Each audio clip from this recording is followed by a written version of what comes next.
South ఇండియాలోని అతి తక్కువ ధరలకి రత్నాలనందించే ఏకైక సంస్థ 6JVR.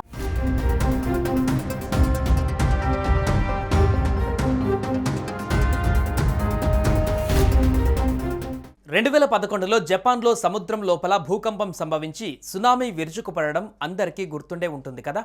అయితే ఆ సునామీకి కొన్ని రోజుల ముందు ఓ అరుదైన చేప కనిపించింది. ఇప్పుడు తమిళనాడు తీరంలో కూడా ఆ చేప కనిపించిన దృశ్యాలు సోషల్ మీడియాలో వైరల్ అవుతున్నాయి. దీంతో ప్రజలు భయాందోళనకు గురవుతున్నారు. ఇంతకీ వారి భయానికి కారణమేంటి? ఆ చేప కనిపిస్తే నిజంగానే విపత్తు సంభవిస్తుందా?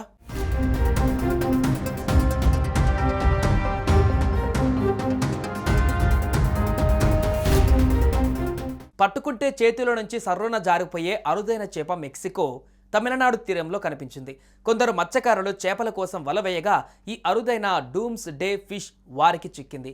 దీంతో ఈ వీడియో ఇప్పుడు వైరల్గా మారింది. అయితే తమిళనాడులో ఏ ప్రాంతంలో ఈ చేప చిక్కింది అనేది తెలియాల్సి ఉంది.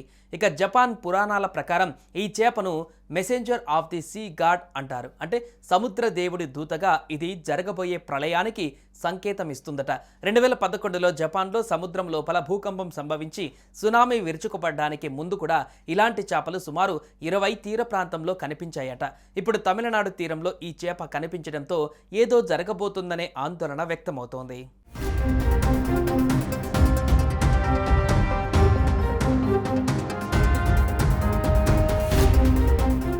ఈ ఏడాది ఫిబ్రవరిలో కూడా ఈ డూమ్స్ డే ఫిష్ కనిపించింది.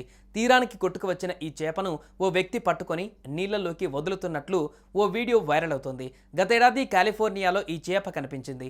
7.0 తీవ్రతతో కూడిన భూకంపం ఆ ప్రాంతాన్ని అల్లకల్లోలం చేసింది.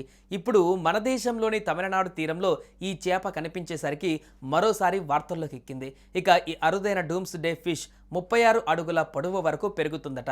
ఇవి సముద్ర ఉపరితలానికి కిలోమీటర్ల లోతు వరకు వెళ్తాయని ఫ్లోరిడాలోని నేచురల్ హిస్టరీ మ్యూజియం సిబ్బంది తెలిపారు. మొత్తంగా ప్రకృతి ప్రళయానికి గుర్తుగా భావించే చేప దర్శనం ఇవ్వడంతో ఇప్పుడు ఏం జరగబోతుందోనని ఆందోళన చెందుతున్నారు. ఖచ్చితంగా రాబోయే విపత్తు చాలా తీవ్రంగా ఉండబోతుందని అంచనా వేస్తున్నారు.